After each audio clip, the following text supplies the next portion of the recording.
Purpose. I think about Easter when we think about Easter and the Easter message, I think about purpose, purpose and meaning. And, a lot of people, or I should say some Christian churches look differently on the purpose of Jesus, being here. Was it to die on the cross for our sins, or was the main purpose for him to come and teach us how to live? Was it a combination of, whatever? So, I think about purpose and why are we here? And I think, it seems interesting watching my kids and everything and thinking about me when I was younger. And, we grow up and unless we have parents that really, really teach us spirituality and, meaning and purpose of life and stuff, a lot of times we get caught up in the physical. And even if we do have parents that do that, we get caught up in the physical because, that's what's right in front of us. That's what our peers are talking about. That's what we're living. That's what we're doing. And then, we seem to get to a point that in our lifetime, a lot of times that we say, is this all that there is? Is there another purpose in life? What am I here for? And some people, they get that younger than other people. Some people, they get that older than other people. I think that we all are born that way. And a lot of times, children know that. And then, as I say, they get worldly influences and stuff, kind of lose a little of that, and then maybe go back to purposes. And a lot of times, things happen. I like when Charles Fillmore writes, there are no such things as failures, because a lot of times what some people deem as failures really end up to be the best thing that can happen because it brings us back on track to our purpose. And a lot of times it brings us back on track to our spirituality, which is basically our purpose, our number one purpose. So when we talk about purpose, the meaning or the definition of purpose, I like to look things up. The purpose in the dictionary says the reason for which something exists or is done, made, used, etc. So when we think about our purpose, the reason for which we exist, wow, that's pretty heavy, isn't it? The reason for which we exist. An intended or desired result. Determination, resolution, that kind of thing as far as our purpose. So it's a lot of things. And then when we go to meaning, what is intended to be, or actually is expressed or indicated, the end, the purpose or significance of something. So when we talk about purpose and meaning of life, do we really understand how important that is? The new positive psychology has five pillars to it, and the end one is purpose and meaning, purpose and meaning in life. So meaning and purpose. The end part is meaning and purpose of life. So we really have to live by purpose and meaning to be truly, authentically happy, which now research even shows that. So when we think about purpose, a lot of times we think of this grand scheme. What's this grand scheme in life that we have to be in? That's our purpose. I want to read something that actually Rochelle shared with me, and it's very heartwarming, and it's a little paragraph about a person that came to this earth and knew his purpose, okay? And it was written by his mother after he died after 3 months. He was 3 months old when he passed away. So Johnny, and I changed the names, but Johnny was such a little fighter, and he will always be Mommy's little heart warrior. I truly believe Johnny had so much strength because he knew how many people were fighting along with him. We all wanted to have Johnny home healthy and happy, but that was not his plan. Johnny taught me many things, like how to be strong in the hardest situations, how to love so deeply, and how to live day by day. In this moment, as though any day could be our last. I hope Johnny has taught you all of these things as well, and that he will be your hero as much as he is mine. That really touches my heart, because at 3, this baby came with a purpose. And the purpose wasn't to grow up and to be some great leader, but he lived his purpose in 3 months. And he touched this family and the family and friends, and now I believe he has touched you so deeply, thinking about that. You know, that he came here with a purpose, and he fulfilled that purpose in a short amount of time, and how strongly he fulfilled that purpose. And it's interesting, I think about what that little boy did in 3 months.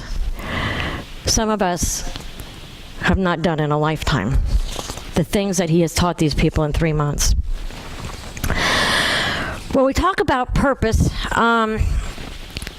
I think about what is, you know, how do we find our purpose? People always are saying, you know, well, what is my purpose in life? How do I find my purpose? Have you, you know, I don't know if you've ever come to that point is, you know, what really am I here to do? What really is my purpose? What is my, you know, what am I supposed to do? What is the reason for my existence? And, you know, I'm doing this on Easter because it's a rebirth. It's a rebirth, and we can take this day now and move towards our purpose. You know, so, number one is finding our purpose. How do we find our purpose in life? I love this. Viktor Frankl, he wrote the book, Man's Search for Meaning. Thank you. Man's Search for Meaning. He wrote his view on destiny and fate, and how you can come about knowing your purpose. He wrote, ultimately, man should not ask what the meaning of his life is, but rather must recognize that it is he who is asked. Wow, let me read that again. Ultimately, man should not ask what the meaning of his life is, but rather must recognize that he is the one who is asked. In a word, each man is questioned by life, and he can only answer to life by answering for his own life. To life, he can only respond by being responsible. So, who determines our purpose? We do. We do. And the way that we do is listening to Spirit. When we go in, you know, we can be led, but ultimately it's us who determine our purpose in life. What Frankl said is mirrored by the Buddhist philosophy. Buddhists believe that life is empty and meaningless, and while this sounds terribly morbid, it isn't. It simply means that there is no objective meaning outside of you. Your life's meaning, then, is always and only what you decide it to be. What is my purpose is no longer a question for what I long to be answered. The answer lies within. Your purpose is that thing that you would do if you could do anything. We are all created for a purpose, but the purpose lies in your own heart, and only you can give it breath, the breath of life, to turn it into reality. So what's your purpose? There's a little thing, and when I did the positive living classes, I presented this to the class. A brief purpose interview. What is important to you? What do you care about? What matters to you? Think about what you value in life. Your main values. Are we living by those values? There's a thing that you can take online that's a value, a signature strength, a values in action little test. You answer a set of questions, and you know it kind of gives you an idea of where your values are. But I think everybody knows where their values are. But the thing is, when you really look at the way we live on a daily basis, are we living true to those values? Meaning, if I value family number one, each day, am I taking time to commit to my family, the kind of time that value deserves? You know, is that it's values and purpose and meaning, they all come together. They all come together. So, you know, it's what's important to you? What do you care about? What matters to you? How do you spend your time? What do you want to be different about this world? What could you do to make the world like that? Can you rank the different values and goals that you have talked about or thought about in those things in an order of importance? And why is one value or goal more important than others? We all feel we have a purpose, but a lot of times we think we got to wait till we retire to do these things, and wait till this happens, wait till that happens, then I will live my purpose, then I will do whatever. And this is a great time to have this message too, is we're looking for another board member. What I would love to see is a board member come on with a vision, a vision for unity, a vision for the purpose of why we're here, why unity's here, and move forward in that purpose and in that vision. Ernest Holmes says, as we come to open up our thoughts to a greater acknowledgement and acceptance of the divinity that resides within us ourselves on the pathway to achieving the purpose for which we were created, to express the nature of the divine, the source of our being. We find ourselves in the pathway to achieving the purpose for which we were created, to express the nature of the divine, the source of our being, in our own unique, special, and perfect way. When we look at a purpose, it's God that's giving you that push so that He can express through you. We are the hands and the feet and the mind and the spirit and the voice of God. Our purpose is to express that to others in whatever way our given purpose is. We each have our own way of doing that. What's interesting is, I have another little story I want to share before I get into something else, but it's entitled Free Birdies. And I don't know, I'm not sure if you ever read the story or I don't know if it was a book or a story or something like that. It's relatively long, but it was written in 1994 by Lloyd Glenn in California, and this occurrence was July 22nd, 1993. And it was about his 3-year-old son that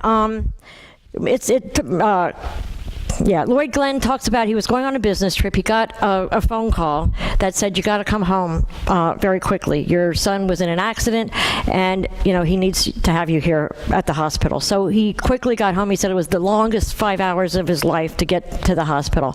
And when he got to the hospital, he had learned that his 3-year-old son was smashed by a electric garage door opener in his chest. And actually, when his mom discovered him, he had no breath, no breathing, no signs of life. They called the ambulance, and the ambulance came, and they did do CPR and took him to the hospital. And when this man got to the hospital, they said, we don't know if he's going to make it, and if he does make it, we don't know if he had any long-lasting neurological injuries because of the length of time. We're not sure the length of time that he was going without oxygen.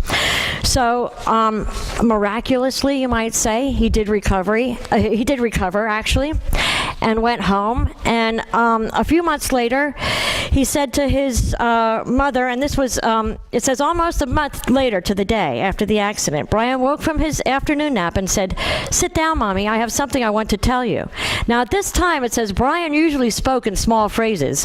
He was only 3 years old, so to say such large sentences was a complete surprise. She sat down on the bed with him, and he began this remarkable and sacred story. "Do you remember when I got stuck under the garage door? Well, it was so heavy, and it hurt really bad, and I called out to you, but you couldn't hear me. And I started to cry, but it hurt too bad to cry. And then the birdies came." "The birdies?" the mom asked, puzzled. "Yes," he replied. "The birdies made a whooshing sound and flew into the garage. They took care of me." "They did?" "Yes," he said. "One of the birdies came and got you. She came to tell you that I was stuck under the door." A sweet, reverent feeling began to fill the room with the mother and the son. The spirit was so strong and yet lighter than air, as the mother realized that the 3-year-old had no concept of death and spirits, so he was referring to the beings who came to him from beyond as birdies, because that's all he knew, how he could explain. "Well, what did the birdies look like?" Brian answered, "They were so beautiful. They were dressed in white." "Well, did they say anything?" "Yes, they told me that the baby would be all right." "The baby?" the mom asked, confused. Brian answered, "The baby lying on the garage floor." And he went on, you came out, opened the garage door, and you ran to the baby, and you told the baby to stay and not leave." Brian's mother nearly collapsed upon hearing this, for she had indeed gone and knelt beside his lifeless body. Seeing his crushed chest, knowing that he was already dead, she looked around and said, "Don't leave us, Brian. Stay if you can." As she listened to her young son telling her the words that she had spoken, she realized that the spirit of his body had left and was looking down from beyond. "What happened then?" she asked. "Well, we went on a trip," he said, "far, far away, and he grew agitated, trying to say things that he had no words to explain. His mother tried to calm and comfort him, to let him know that it would be okay, and he struggled, wanting to tell her. "We flew up so fast, and they're so pretty, and there were a lot of them." He went on to tell her that the birdies had told him to come back and tell everyone about them. He said that they had brought him back to the house, and that a big fire truck and an ambulance were there, and a man was bringing the baby out on a white bed, and he tried to tell the man that the baby would be okay, but the man couldn't hear him. And he said that the birdies told him that he had to go with the ambulance, but that they would be with him. And he said that they were pretty and so peaceful, and he didn't want to come back. But then a bright light came, and the light was so bright and warm, and he loved the bright light so much. Someone was in the bright light and pulled his arm around him and told him, "I love you, but you have to go back. You have to play baseball. You have to tell everyone about the birdies." The person in the bright light kissed him and waved goodbye, and then whoosh, a big sound came, and they went into the clouds. The story went on for about an hour. Brian said that the birdies were always with us, but we didn't see them because we look with our eyes, and we don't hear them because we listened with our ears. But they're always there. You can only see them in here. And he put his hand over his heart. They whisper the things to help us do what is right because they love us so much. Brian continued, stating, "I have a plan, Mommy. You have a plan. Daddy has a plan. Everyone has a plan. And we must live our plan and keep our promises. The birdies help us to do that because they love us so much." The author of this story wrote, "Needless to say, we have never been the same ever since that day. And you know what? I pray that we will never be either." That's really powerful. You know, we all have a plan. Think about what he said. We all have a plan. But we don't know our plan because we see with our eyes and we hear with our ears. We live in the physical. And something came up with this last class that we talked about. Stimulus from the outside comes to us, all the time. Stimulus from the outside, stimulus from the inside. All of this stimulus comes to us. Now, if we would open up and hear everything, we would be insane. And that's the ADD people have trouble because they're getting too much stimulus and can't block it out. So, but I mean, think about this. We have all this stimulus coming from inside, from outside. Only 1% do we take in. And how is that 1% determined of what we take in? We put our focus. Where we put our focus. Where we put our focus, where we put our thoughts, where we have our beliefs. Think about when we set an intention and when we set our purpose, what's going to happen? We'll allow those stimulus to come in to allow us to achieve that purpose. We'll see these things that will help us. I love this statement that was made. Okay. Perception is defined by the process of attaining awareness or understanding of sensory information. The brain is said to be the most powerful information processing unit known to mankind. At any moment, only 1% of stimulus reaches our conscious awareness. The rest is filtered out. That's what keeps us sane. What's interesting is how the brain processes that 1% stimulus that does reach our conscious threshold. To make sense of the world, every impulse is interpreted by our brains into thoughts and feelings, and the way they're interpreted or distorted all depends on our thoughts, our focus, and our beliefs. It's the rationale for happiness being an inside job or success being within. All the evidence, and this one is really, really powerful. All the evidence for every conceivable reality exists. You decide what the story is, and the corresponding evidence will flood your conscious awareness. Wow. That is powerful. We decide what our purpose is, and then we wait. We don't have to see with our eyes and hear with our ears, but we'll let that stimulus in that shows us how to achieve that purpose.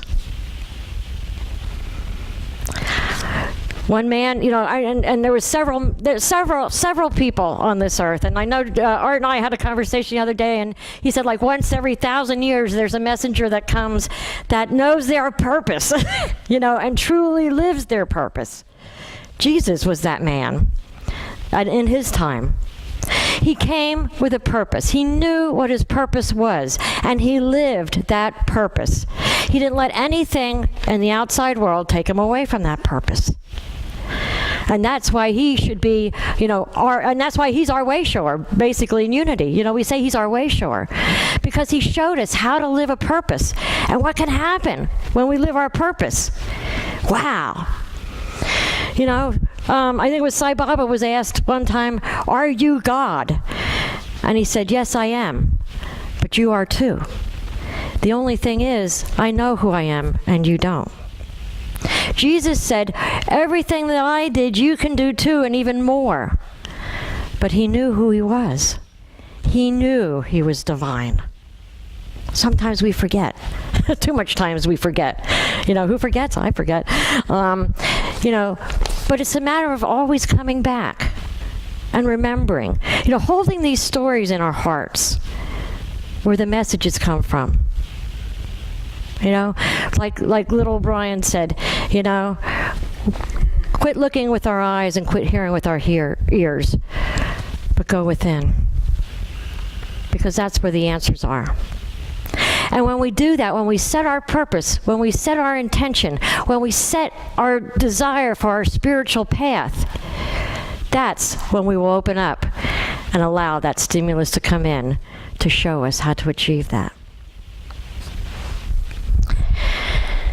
Is there any discussion, any comments? Everybody's so quiet today.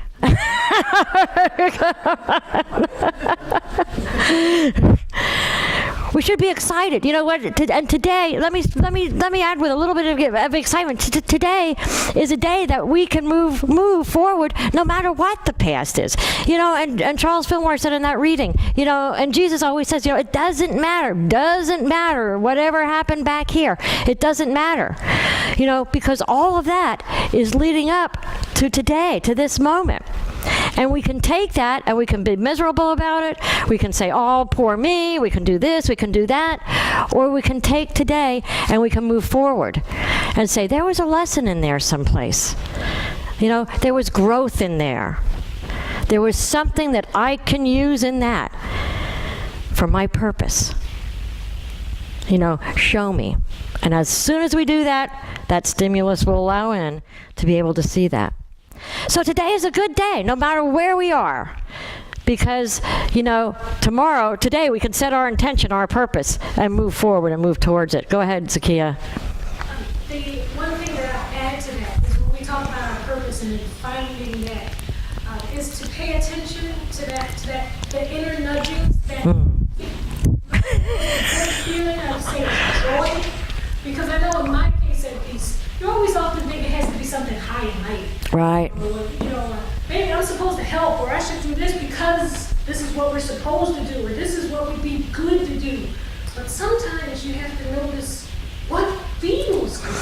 What are all these things that you do feel good? Yeah. Because that's actually the best thing for you to do. Not what you think you should do because that sounds right, but what feels exactly really good. Yeah. And in saying that with all the stuff that I have gone, and now that I know that I'm going to be a grandparent, it's like things are like changing. As far as,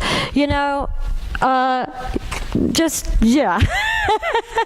Those feelings, and what is mine to do, and things like that. So it's very interesting. We don't have to maybe follow one big thing, but if my purpose in life is to inspire, do I have to inspire 1,000 people, or can I just inspire one? So I fulfill my purpose no matter what. So yeah. Anything else? Thanks for sharing that. Yeah. Because a lot of times, when we don't live by our values, like you say, when we live our values, we feel good. We're authentically happy.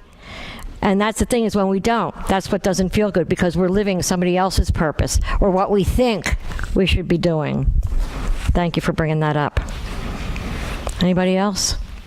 I was just going to add how you were saying, like, things have happened in the past and they don't matter. And on Easter, it's the perfect thing to say, okay, Jesus rose again and everything's starting anew. So today is a wonderful day. Yeah. To think about what has happened and offer forgiveness yourself and others about this new promotion, because you have to forgive the old first. Start fresh. Yep.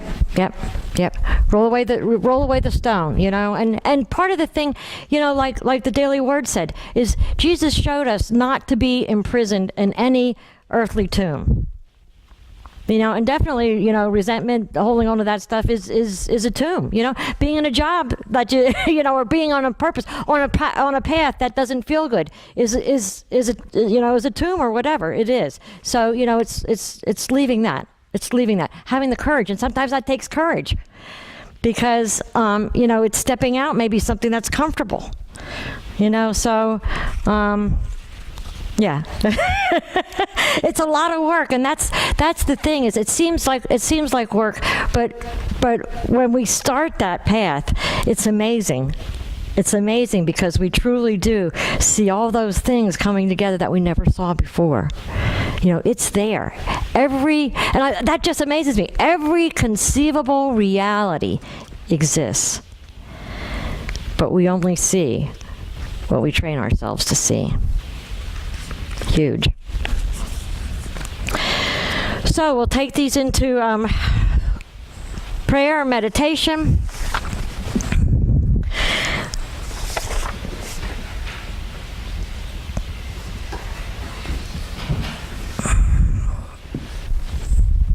And as I invite you to get comfortable in your seat,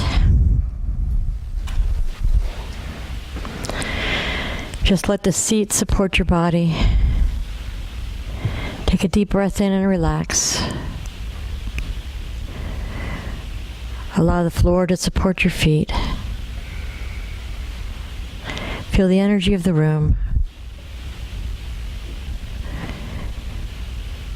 Hear the running of the water.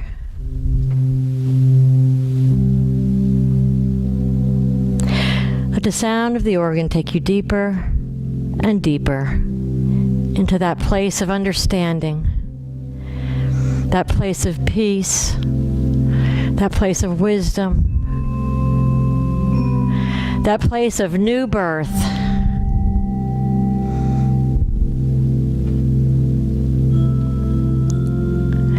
That place where your purpose resides.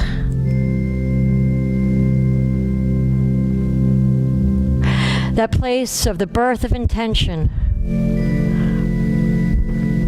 That place where visioning is reality.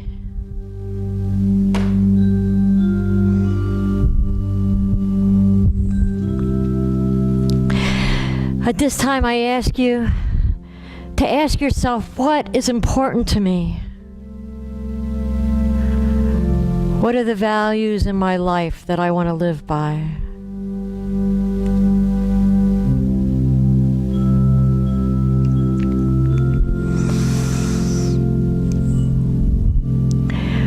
What matters the most to me?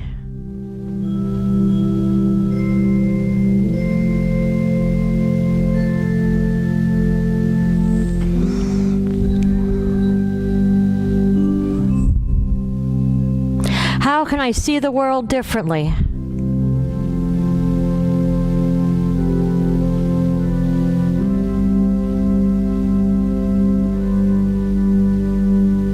And how can I be the change that I want to see?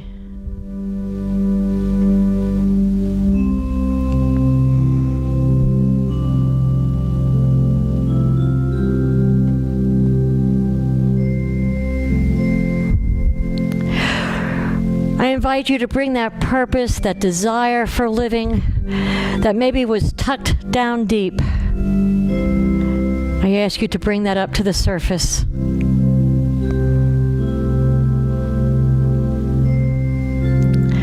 Allow God to bring new life into that purpose.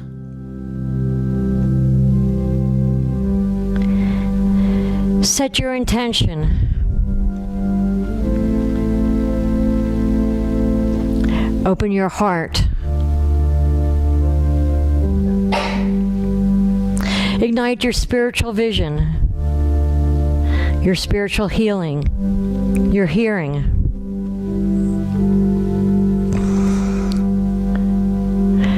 For as God sets a purpose in motion, all the things to achieve that purpose are right on its heels.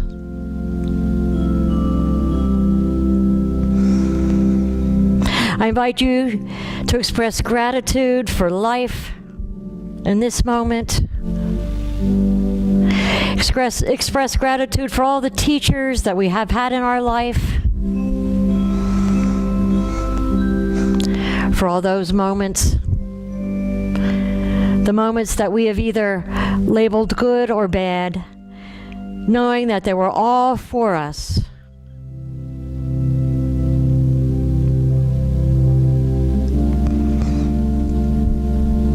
I invite you to take this moment and roll away any other stones that are keeping you in the tomb of life.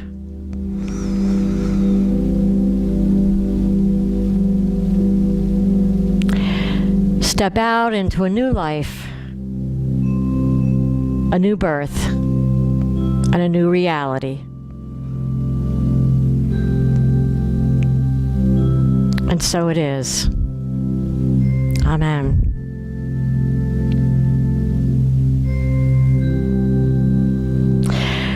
When you feel ready, you can come back into this room with a new invigoration, a new zest, a renewal of your purpose, a new energy.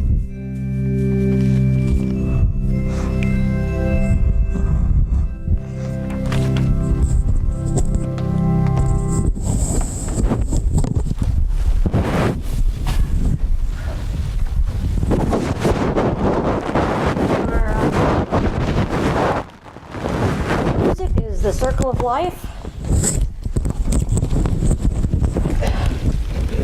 which is the white section number 6.